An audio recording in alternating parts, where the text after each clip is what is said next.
अस्सलामुअलैकुम स्टूडेंट। जैसा कि आपको मालूम होगा कि हमने पहले आपको एक वीडियो दिया है उन स्टूडेंट के लिए जो बिहार डीएलएड के अंदर इंट्रेंस का एग्जाम देना चाहते हैं।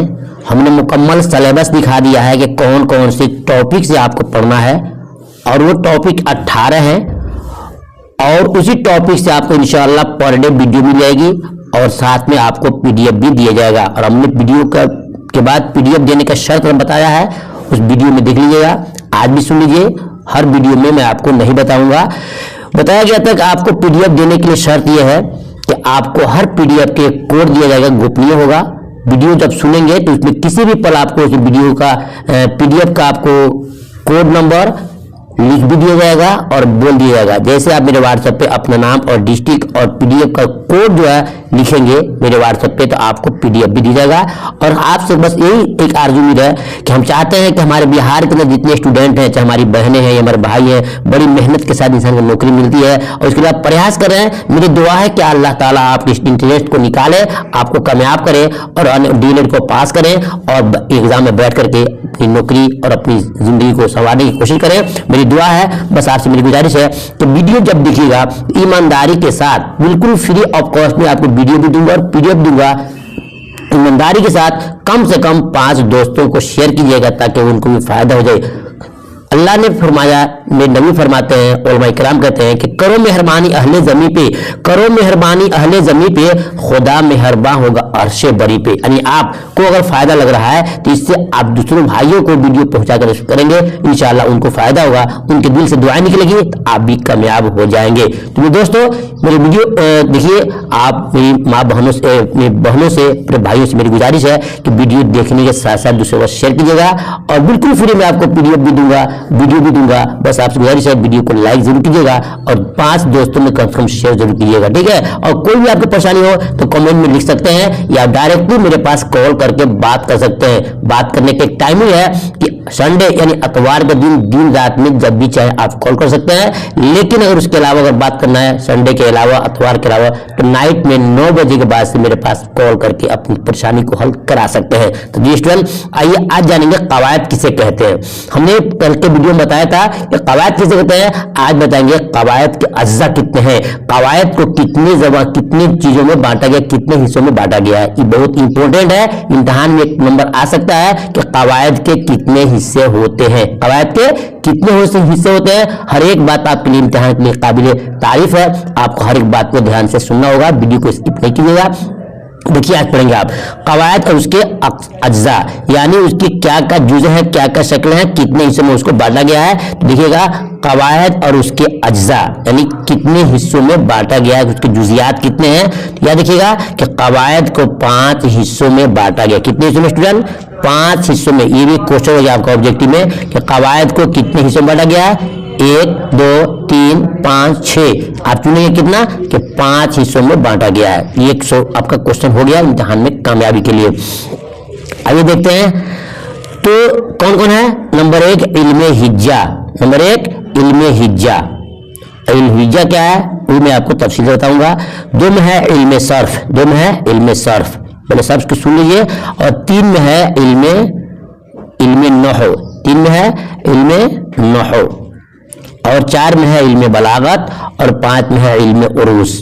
ये 5 हिस्सों में कवायद को बांटा गया है। जिन लोगों ने लुगत को बनाया है, जिन लोगों ने उसूल ज़ाब्ता बनाया है, उन्होंने कवायद को 5 हिस्सों में बांटा है। एक बात को मैं कई बार रिपीट करूंगा, मेरी आदत है कि बच्चों को मुकम्मल तौर से एक ही बार में समझ में आ जाए। फिर याद रखिए कि कवायद कितने हिस्सों में है स्टूडेंट, तो कवायद 5 हिस्सों में है। वही हर एक आपको डिफिनेशन और उसकी तारीफ दिखाता हूँ। इल्मे हिज्जा, ये स्टूडेंट इल्मे हिज्जा किसे कहते हैं। इल्मे हिज्जा जिसमें हुरूफ के हरकात व सकनात और आवाजों से बहस की जाती है उसे हम हुरूफ इल्मे हिज्जा कहते हैं। जिस कायदे के अंदर हुरूफ के हरकात सकनात और आवाजों से बहस की जाए उसको हम इल्मे हिज्जा कहते हैं। यानी कि हमारे बोलने से एक अलामत नजर आ जाए, एक शनाख्त हो जाए, एक पहचान हो जाए, उसको हम इल्मे हिज्जा कहते हैं।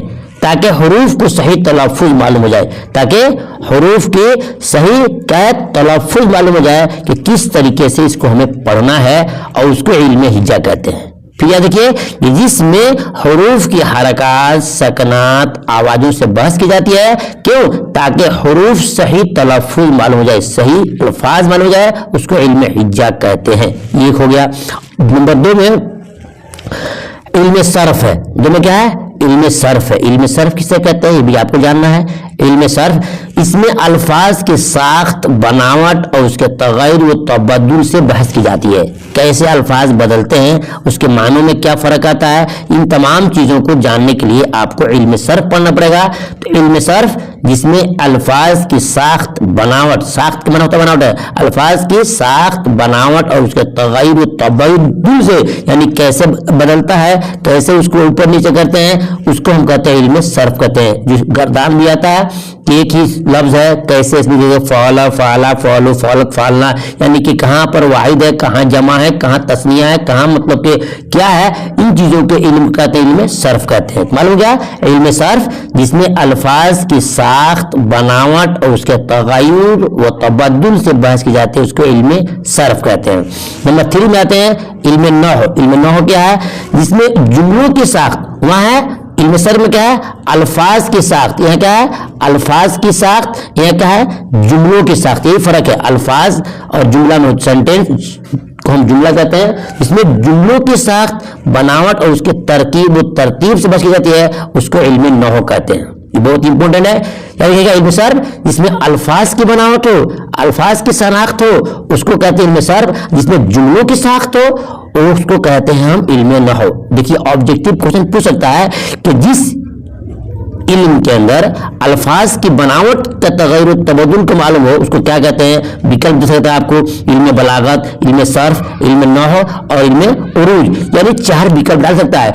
याद रखिएगा आप स्टूडेंट, जब अल्फाज आ जाए, अल्फाज की साख्त तो बनावट आ जाए, तो आपको इल्म सर्फ चुनना है, और जुमलों की साख्त, जुमलों की बनावट आ जाए, तो आपको इल्म नहव चुनना है। मालूम हो गया? इल्म नहव जिसमें जुमलों की साख्त, बनावट और उसके तरकीब व तरतीब से बहस की जाती है, उसको हम इल्म नहव कहते हैं। अब आइए नंबर 4 में देखते हैं इल्म बलागत। ये बहुत इंपॉर्टेंट चीज है। इल्म बलागत किसे कहते हैं? उसमें अल्फाज और जुमलों के लफ्जी और मानवी खूबी बयान होती है। इस अल्फाज में क्या माने हैं, इस अल्फाज की क्या तशरीहात हैं, तो तमाम अल्फाज, लफ्जी और मानवी खूबियां जिसके अंदर बयान हो, उसको इल्म बलागत कहते हैं। इल्म बलागत कहते हैं, उसको इल्म फसाहत भी कहते हैं। तो इल्म बलागत जिसमें अल्फाज और जुमलों की लफ्जी और मानवी खूबियों का जिक्र हो, उसको हम इल्म बलागत कहते हैं। ऑब्जेक्टिव क्वेश्चन कैसे बन सकता है? पूछ सकता है कि जिन इल्म के अंदर जुमलों की लफ्जी और मानवी खूबियों को बयान किया जाए, उसको क्या कहते हैं? ये जब अल्फाज आ जाए कि मानवी खूबियों के बयान में लफ्जी और मानवी खूबियों को बयान की जाती है, बताई जाती है, उसको क्या कहते हैं? फिर विकल्प देगा इल्म सर्फ, इल्म नहव, इल्म बलागत, इल्म उरूज, तो आप चुनेंगे इल्म बलागत। फिर याद रखिए ऑब्जेक्टिव क्वेश्चन, अगर लफ्ज की शनाख्त आ जाए, लफ्ज की बनावट आ जाए, तो आप चुनेंगे इल्म सर्फ, और जुमलों की शनाख्त आ जाए, जुमलों की बनावट आ जाए, तो इल्म नहव चुनिएगा, और जुमलों की लफ्जी और मानवी खूबियां बताई जाती है, उस इल्म में क्या कहते हैं? तो इसको इल्म बलागत कहते हैं। स्टूडेंट बहुत क्लियर पढ़ा रहा हूं, और दिल की गहराई से मेरी दुआ है कि अल्लाह ताला आप लोग इम्तिहान में कामयाब करे। कम से कम आमीन तो जरूर लिखिएगा।